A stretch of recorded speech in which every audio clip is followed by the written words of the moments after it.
అందులో ఇట్లా చెడు హీనతతో కూడినటువంటి సంస్కృతి ఎందుకు ఉండాలా, దానికోసం ఎందుకు ఖర్చులు పెట్టాలా అని దాన్ని బ్యాన్ చేయమని చెప్పేసి మేము కోరాం.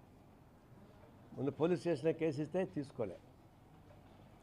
తర్వాత రాజేంద్ర నగర్ మేజిస్ట్రేట్ కోర్టుకు వేస్తే వాళ్ళు రిజెక్ట్ చేశారు. జిల్లా కోర్టుకు వేస్తే వాళ్ళు రిజెక్ట్ చేశారు. చివరికి హైకోర్టుకు వేశారు. హైకోర్టు వేశాక ఎన్నేళ్ళ తర్వాత నోటీస్ వచ్చింది వాళ్ళకి? మేము ఇచ్చింది దాదాపు 5-6 ఏళ్ళు అయిపోయింది. నేను పంపిస్తున్నా. ఇప్పుడు వాళ్ళు నోటీస్ పంపించారు.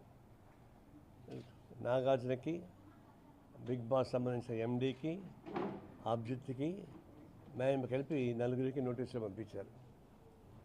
వచ్చి సమాధానం చెప్పుకోమని చెప్పండి. మీరు సమాధానం చెప్తారా, లేదా మీరు లాయర్ని పంపించి చెప్తారా? మీరైతే సమాధానం చెప్పాల్సిందని చెప్పేసి హైకోర్టు నుంచి వాళ్ళకి తాకీదులు వచ్చాయి. ఆ కాపీ మీకు అందరికీ పంపించాను, ఇంకా మళ్ళీ పంపిస్తాను. దానికి నేను ఫైల్ చేసినటువంటి వ్యక్తి. నాకు ఇప్పుడు సంతోషంగా ఉంది. ఇన్ని కష్టాలు అధిగమించిన సరే చివరికి హైకోర్టు దాన్ని అంగీకరించి విచారణకు ఆదేశించింది. వాళ్ళకి నోటీస్ ఇచ్చింది. ఆ నోటీస్ వాళ్ళు తీసుకుంటారా లేదా తెలియదు. మేమైతే రిజిస్టర్ పోస్ట్లో పంపించాం. రిజిస్టర్ పోస్ట్లో పంపించినప్పుడు ట్రై చేయాల్సిందే. వాళ్ళు తీసుకోకుండా పోతే అది ఒక నేరం అవుతుంది. తీసుకొని జవాబు చెప్పకపోతే అది ఒక నేరం అవుతుంది. తీసుకొని వచ్చి జవాబు చెప్తే తర్వాత కోర్టు ఏం చేస్తుందో తర్వాత వాళ్ళు ఇష్టం.